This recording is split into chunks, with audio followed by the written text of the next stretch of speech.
I've been skeptical of Elon Musk for quite a while, okay? I know his stuff that he does off-platform, but for the most part, I think that he's a vast improvement over the previous regime over at Twitter. Case in point, look at the people that he's getting mad, okay? If you find yourself in concert with those folks, sorry that you found this video, you're definitely going to get offended, okay? I just love the fact that Elon Musk is starting to rattle some cages, and the media's out there clutching their pearls. Oh my god, is this what repercussions feel like? Good. You should feel scared because you guys were promoting all this fucking nonsense not all that long ago. Oh, I've seen posts from people that have gotten, rightfully suspended, okay? And it looks like Elon Musk is also outsourcing how long these suspensions are going to be. Permanent suspensions, I'm sure that they're going to be out there for some people, but it really looks like there's going to be a time and a place for these different lengths of bans, and it looks like he was outsourcing something like 7 days for this group of people right here, something like that. And then of course, the spiteful people that want to take a look back and don't realize that eventually at one point in time you may run afoul of some of the rules that are here. So 7 days for an infringement like this where you're just openly doxing people, it's like, oh my god, Elon Musk put in this personal plan where you can no longer share any personal information about him. Bro, doxing has always been against Twitter TOS, okay? I don't promote it. I don't like to do it, okay? If you want to run with an alias, you want to keep where you're at in total anonymity, go ahead and go do that, okay? I put my location out there. I do everything short of, and it's not like I'm, scared of it, and I've just made this known multiple times over. My real last name has zero fucking searchability to it, and Consuelo sounds a lot nicer than my actual last name, and doesn't really fucking much matter, but I can goddamn well guarantee you Donald is my real name, okay? If you want to know all that stuff, okay? A Donald in Grand Prairie, Alberta should be big hard to find if you're looking that hard for it, but I don't know why anybody would, man. I'm just a nice guy with a microphone and a webcam and a nice little studio that I got here. But anyways, let's get into the details because I like what Elon Musk is doing right now. And there's been some drops recently that I haven't heard anybody really talk about, but they're pretty significant, so let's get into it. Media loses its mind after Elon Musk bars. He's dropping bars, more like bans, actually. Reporters from Twitter, years after struggling about the post ban. Yeah, what's this whole, we should have integrity shit? Yeah, they don't, of course. 2 years after Twitter banned an entire newspaper. Oh, this is from the New York Post, by the way, who ended up taking all of the heat for the Hunter Biden stuff to begin with, even though Daily Mail was reporting it, a bunch of other similarly sized outlets from around the world were talking about it too. Not quite as brazenly as the New York Post was, but still, they were doing the work that was out there. They didn't face anywhere near the censorship. Mostly, I don't know, they might not have had Russian ties or anything like that. All that shit was fucking nonsense. Anyways, welcome to the party, pal. Elon Musk stunned social media users late Thursday by suspending the accounts of about half a dozen reporters. And the ones that he got.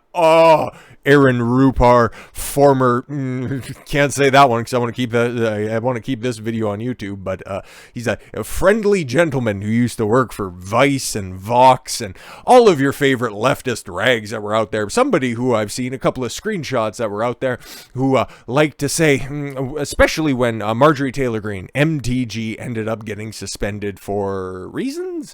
Maybe that was about the COOF, but we'll talk about the COOF policy on Twitter here in a minute. But yeah, she ended up getting suspended, I think, on her personal account and then had to use her congressional account. I think that's the way that it worked. But Aaron Rupar, as stupidly as it fucking gets, and another reason I put out that disclaimer to begin with, you should be thankful that there's going to be at least a tiered way of dealing with suspensions that's out there. He said, this was back at the time, so this would have been 2021-ish, so at least last year at some point in time. He said, Marjorie Taylor Greene is going to learn quickly what it means that Twitter is a private company. Oh, how fucking sweet it is now that he's on the receiving end of a fucking ban where people are at least outsourcing how long he's going to be off platform. But oh my god, guys, don't be scared or anything like that. After all of this stuff dropped, CNN is reevaluating what they want to do on Twitter. It's probably going to look very similar to what happened to CBS. It's like, we're leaving the platform, and then 12 hours later, it's like, yeah, we kind of need to put our message out there because nobody actually goes to CBS News, and the only time that they get traction is when they get retweeted for their stupid shit.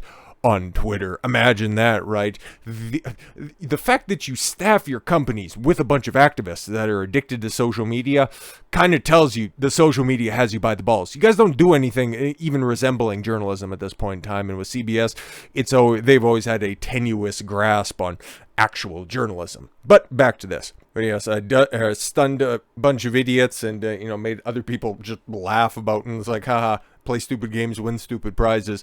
It does, half a dozen reporters. Yes, Aaron Rupar, I seen, I think maybe CNN, it was Oliver Darcy. Can't quite confirm that or anything. Maybe that's just wishful thinking. A boy can dream, of course. And then also the big one. Oh, Keith Olbermann. Oh, he's probably hanging himself with that bedsheet he used to broadcast in front of. Oh, it's so good. It's so good.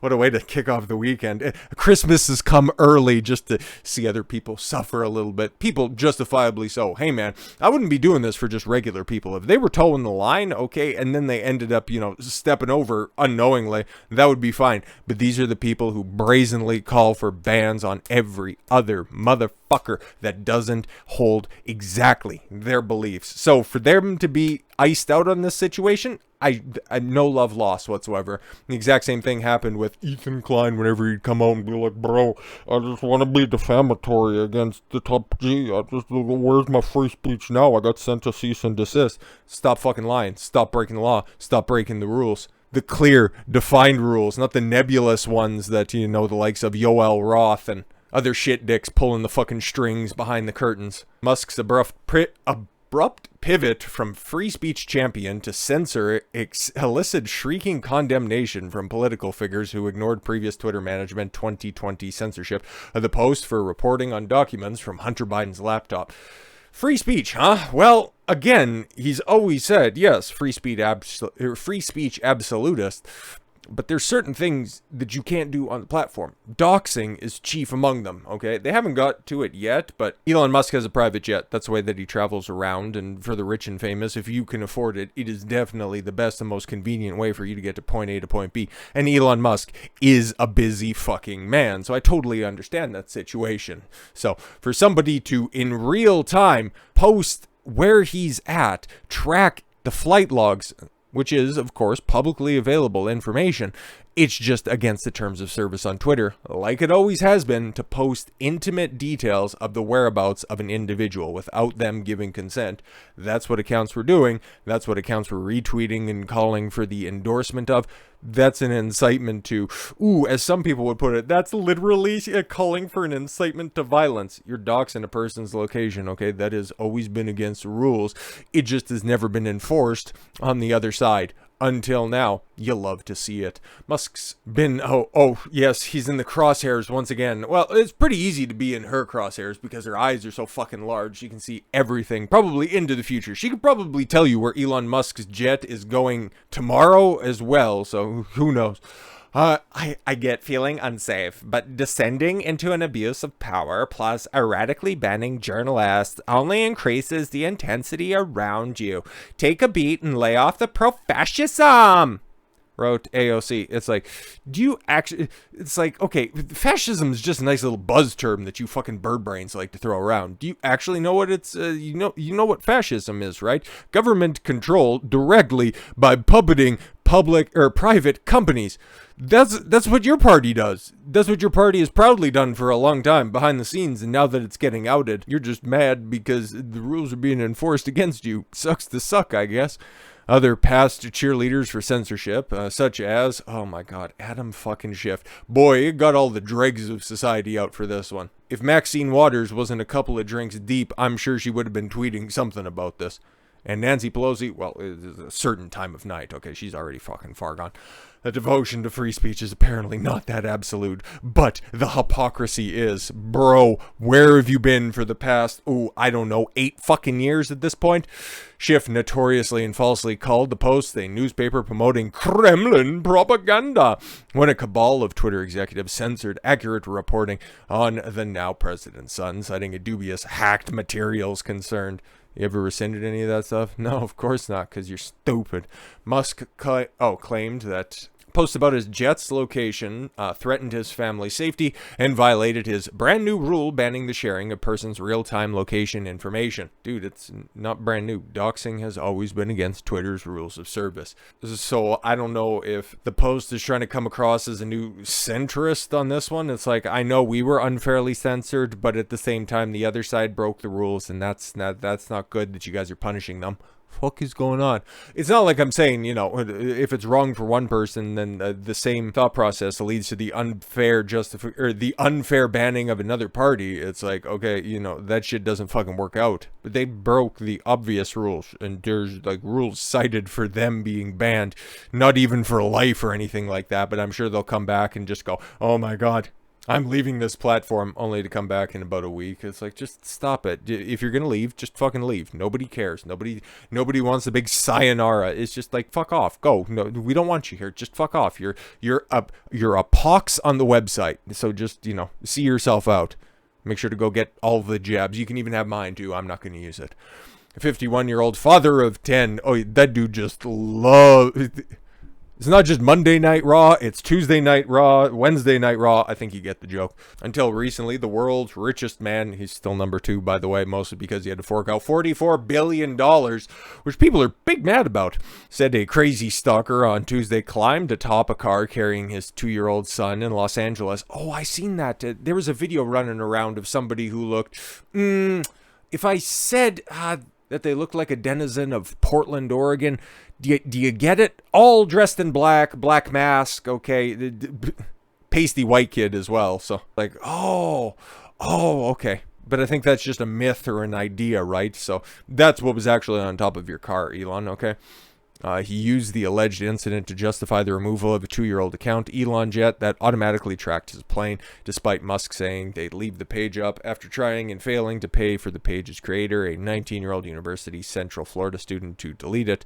Yeah, man, if you got a time lapse on that shit, that's fucking fine, okay?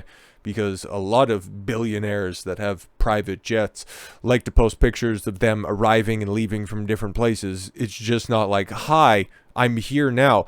There was a rapper, of course there was a rapper who was shot, but there was a rapper not too terribly long ago whose girlfriend, his baby mama, and drug him out to Roscoe's Chicken and Waffles in a bad part of Los Angeles, and he ended up getting shot and robbed because she posted the location, and I was like, all right, guess what, game time, boys. I forget his name. He was a young kid too. He was like my age. But it's like, yeah, those type of actions, those types of doxing activities leads to real-world fucking problems. Musk proceeded to suspend people who continued to discuss the jet tracking service, discuss illicit responses and illicit locations. Okay, that's another blatant violation. Stop fucking doing that. Which is hosted elsewhere online. That's fine. He can't control that stuff. If he was a real fascist, he'd have all of that shit stripped off the internet. But he's not. He's enforcing the rules that's on Twitter. Wow, big shock. Axing accounts of Washington Post artificial intelligence and algorithm reporter Drew Harwell. Well, I think the Washington Post is probably going to cut him anyways. They're going through big layoffs. Sucks to suck. CNN politics and technology reporter Adoni O'Sullivan. Politics and technology reporter. Okay, I guess that kind of makes sense, but is probably just Elon Musk, spaceman bad, and here's why. Yuck. The Intercept's director of information security, Micah Lee, political commentator Keith Olbermann, just a little dance for that. Fuck getting his comeuppance, sorry. Pro-Democratic newsletter writer Aaron Rupar, and again, yeah, formerly of Vox, and Voice of America's chief national correspondent Steve Herman. Never heard of him. Go back to your cave. But yeah, man, I'm sure some of those people are going to come back and they'll scream about it, but we got better and more important things to talk about because there's some actual details that were dropped here and nobody wants to talk about that. It's just all about the screeching fucking liberals who are just jonesing to get on Twitter right now. I've got something to say. Nobody cares. You're a living meme, especially Rupar. Oh my god. He's a fucking joke. But anyways, documents reveal secret Twitter portal the U.S. government used to censor COVID-19 content. Musk calls it extremely concerning. I would imagine so. The fact that the federal government, follow me along on this one, the federal government had direct access to Twitter. A seemingly private company was being puppeted by the federal government. Hey, AOC, does that sound like fascism? Do you know what that is? No, you don't. She's really stupid, though. All right. New documents reveal how the United States government used a secret Twitter portal to censor COVID-19 content that contradict the government's narrative. In its ongoing probe into Twitter censorship practices, America First Legal has obtained a fourth set of documents exposing a secret Twitter portal that the Biden administration used to censor social media posts regarding COVID-19 that did not agree with the approved narrative. The documents expose how the Center for Disease Control and Prevention coordinated with companies such as Mafindo, to censor what the Biden administration deemed as disinformation. Wow, funny thing about that, because we heard a lot about a certain politician in the waiting has an entire online policy of how to combat that. Wow. Oh yeah, and that thing about Trump's little fucking cards. Okay, I said that they were goofy and they would just kind of fade into the background. Yeah, all 45,000 of those at $100 a pop ended up selling out in 12 hours. Can you name anybody else who could do that? And again, I can make reference to AOC, and it'll probably be a video that I'll make for tomorrow or sometime in the near future. Just had to jot that down because that's actually a really good idea to compare and contrast. Because again, AOC, huge social media following, can't get 10,000 people or can't get $10,000 out of like 80 different theaters. It's like, wow, you're fucking pathetic. Meanwhile, Trump gets derided for putting out some digital art and it makes $4.5 million in 12 hours. That's like a high-profile 18-year-old celebrity opening up a fucking OnlyFans page type money. Actually, that's like better because what was it? Bad Baby or whatever set the record. I don't know why I remember this shit. It's like they just cover fucking news all the time, and some things stick. She made $1 million in 24 hours. Trump quadrupled and changed that. Anyways, more on that in the near future. I've got it written down, so I'll do something with that. Anyways, Facebook started its a third-party fact-checking program in 2016, working with fact-checkers around the world who are certified in international fact-checking network. Oh, okay, cool. Sorry, skipped over some stuff here. Okay, Mafindo, a Indonesia-based fact-checking company, partnered with Facebook, funded by Google. Oh, Lord! Is known to have censored searches for keywords like coronavirus and COVID-19, as well as blocking information regarding adverse reactions to deaths caused by the jabs. Oh, wonderful. Fantastic. So, Twitter was working with them, who was also working with Facebook and working with Google as well, or at least getting Google money off the back of that, which... Come on, man. Let's fucking, connect the dots here. Why do you think YouTube has such a stringent, ever-changing as well proof policy when it comes to this stuff anyways? Okay, so the Twitter portal. Let's get this right here because we actually got some more information on top of this as well. On March 10th, 2021, a day after my 31st birthday, email from the U.S. public policy employee at Facebook to several CDC employees spoke to the social media giant's weekly sync with the CDC. So all of big tech was colluding together on this one. Wow. If you ever thought that all of these Twitter files, because I'd imagine this is probably just a drop. All of the files that are getting released as well. Not too sure if it's an official documentation or not, but really fucking seems like it. This is just proof that all of them were working together. And if you thought that the Twitter files were irrelevant because you're not on Twitter, well, guess what? Facebook's doing it too. Who else do you think? If you're watching my content on YouTube, guess what? They're taking part in all this shit too. It's not a shock. It's not surprising. It's just nice to have the receipts. Yes. Okay. So on March 10th, they talked about their weekly sync. Like fucking girls that live together, they're going to sync up together. March 24th, 2021, email from the same Facebook employee to CDC employees said, "This is my regular FB meeting and they would like to discuss 2 misinformation topics and misinformation that was removed." On May 10th, Twitter employee recommended to the CDC official to enroll in Twitter's partner support portal, which he described as the best way to get a spreadsheet like this reviewed. Ooh, so this was directly with CDC. Interesting.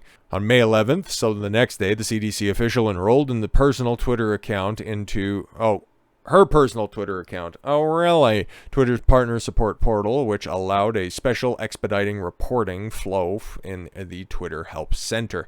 On May 19th, Facebook Community Standards Manual reveals that the company works with lawmakers and legal counsel as well as human rights activists in developing policies and the goals of bringing 50 million people to a step closer to vaccinations. Great. It's not about, keeping people healthy or anything like that. Nope, it's getting and jabs in arms. Yep, it was always about, keeping you healthy. It was always about keeping you safe, right? It wasn't about peddling anything. Of course, why would anybody think like that? They also reduced the distribution of misleading claims rated by independent fact checkers. So, what exactly did they remove? Because we got a little list right here. Might have to edit this one on the fly, so bear with me a moment. Posts that Facebook would delete, which the CDC or other public health authority deemed as false and likely to contribute to imminent violence and physical harm. Oh, that's fucking rich. Okay, so I'm sure AOC will have nothing to say about this. Adam Schiff too. I wonder if wow, okay, if they ever had a staring contest, would there be like a supernova in the background? Because those are two of the largest sets of eyes imaginable. I'm sure somebody's made that joke and probably made it more eloquent before. That's just me connecting the dots there. Two very visible, very bright dots. Well, no, not them personally, just their eyes. Anyways, claims that the coof is no more dangerous, than the common flu or cold. So that was removed. Claims that the coof, so all of these are going to be claims, okay? I can just, like I said, edit them on the fly. We're doing live! Fucking thing sucks! Cannot be transmitted in certain climates, weather conditions, and locations. Can you catch the coof in a volcano? I'm just wondering, putting that out there into the ether. Claims that an average person can guarantee prevention from getting the coof, or can guarantee recovery from the coof before such a cure or prevention. Okay, cool. That was when everybody was getting slapped down for the big eye stuff. You know what I mean. Claims that what causes cancer? That's interesting. Claims about the availability or the existence of the jab. It's like they exist. Okay, that's like denying reality if you don't think that they exist. Okay, safety or serious side effects of the jab. Claims of efficacy of the jabs. Okay, cool. This is where it gets a lot more censorious, and they were fairly liberal with their applications of the rules on this stuff. Claims about how the jab was developed or its ingredients. Yep, there were a lot of people talking schmack about that stuff. A lot of the stuff, it was like, oh, there's graphite in it, and just you get too close to a magnet, and it's all going to be like this. Like, actually, in reality, when you get these large clots that are in your body, hey, just big shout out to my secondary channel. I got a big successful video over there if you guys want to go check that out. That video was doing fuck all for a minute, and then all of a sudden it just took right off, and it's getting hundreds of views a day. I don't like it, man. If you want to know more about any adverse effects of the jab, that's pretty much what I'm doing over on that channel now. Okay, I've taken all of that content, all of that reporting, because there's just so much whack shit happening in the world right now, and then putting it over there for the time being until, there's nothing interesting to talk about in regards to it. But don't worry, there's plenty of water left in that well. So that's what they were getting rid of at the behest of the CDC. Very interesting content deemed to have been debunked, included among other things, vaccine cause a disease, that meant to protect person likely disease, vaccines not effective to prevent a disease and purport to protect, blah blah blah, all the same shit. Cool. So yeah, we weren't making any of this stuff up, right? No, of course not. No. These were all conspiracy theories until the documents actually hit that just proved that the CDC and the FBI were colluding directly with Twitter. CDC had direct access. What did the FBI have? Emails from the FBI to Twitter released on December 16th showed Bureau officials flagging specific people for Twitter to take action against. Oh, great. So you had the Biden administration doing that, and then the FBI, just in case the old man drooled over any of the names. One missive dated November 3rd, FBI officials flagged 25 accounts. November 3rd of this year? Last year? Holy shit. Okay, including that the media outlet Right Side Broadcasting Network, interesting that they would target, that the FBI would target RSBN, the biggest broadcaster and the guys who pretty much exclusively broadcast the live streams of Trump rallies. Interesting. That had created posts that may warrant additional action due to accounts being utilized to spread misinformation about upcoming elections. Hardy fucking har. The list was sent to Twitter several days later by Elvis Chan,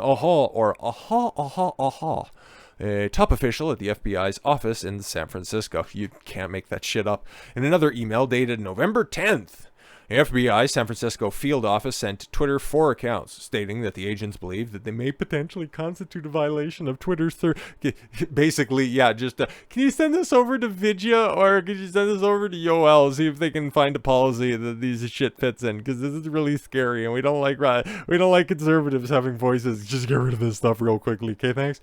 Third email, an internal Twitter missive showed that Twitter was processing a list of posts that have been flagged by the FBI for possible violative content. Interesting. It's a direct hand to the FBI at this one. So, where are those calls to disband the FBI? Should be peeking up again right quickly. Emails were released by journalist Matt Taibbi. So that's what he was releasing out there today. Let's just do a little bit more of this before I turn you guys all on your own way.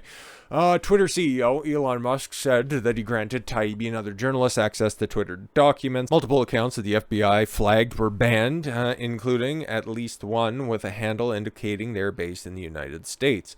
So why is the FBI is dealing with stuff outside the confines of? Wouldn't that be the jurisdiction of CIA? Interesting.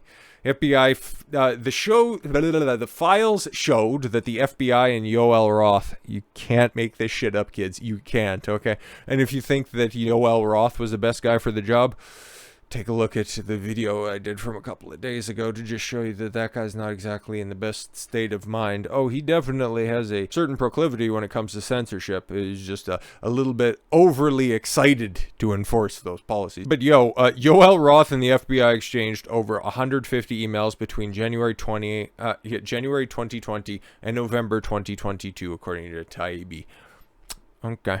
Chan said that he was regularly in contact with Roth and another senior Twitter official, Will Newland, interesting, who also recently left the company after Musk took over. Left or was like, oh fuck, I gotta get out of here before shit gets too hot.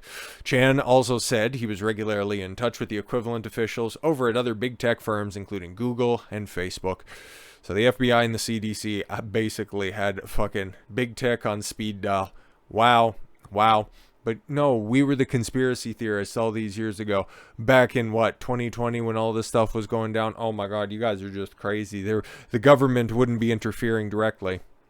Here's your fucking proof, in case you're still concerned about this stuff. But hey man, hopefully they continue to release this shit, because this is very telling. And obviously it's like, oh my God, it's just on Twitter. Well, now it's Google, now it's Facebook. It's all a big tech. Those are the tastemakers. That's where people go and get their information, okay? I forget the stats or anything like that, but a majority of people get their news from social media, Twitter or Facebook. Instagram, they just look at, fucking filtered models, shaking their ass for fucking sponsorship deals. I don't know. But if you wanted any more direct evidence that, yeah, there was some fuck shit that was happening between the Biden administration, well, actually, really, the deep state, because that runs all the way back, January of 2020. January 2020. What were they? I guess that would have been when everything was first kicking off. Okay, that kind of makes sense. But yeah, deep state working directly with Yoel Roth. And we know that he was, and from the other side of this stuff, okay, that was day one of the Trump being removed from Twitter arc. Yeah, where we figured out that he was having weekly correspondence, weekly meetings with certain 3-letter agencies. And hey, man, if you need a little bit more proof, well, there it is. So until we have more information on that stuff, I will leave you all with that. Elon Musk is literally taking a fucking blowtorch, okay, to everybody out there. The deep state and the libtard. Oh, I hate using that term, but, it just immediately came to mind. So, the fucking leftist spurgs. All he's doing is proving the old axiom, the old journalistic axiom correctly. Sunlight is, in fact, the greatest disinfectant, and equal application of the rules. Oh, boy, that sure hurts now sometimes, doesn't it? So, with all that said, thank you all very much for the gift of your time. I've been Don Consuelo. I want you to follow your gut and get after it. Take care, everyone.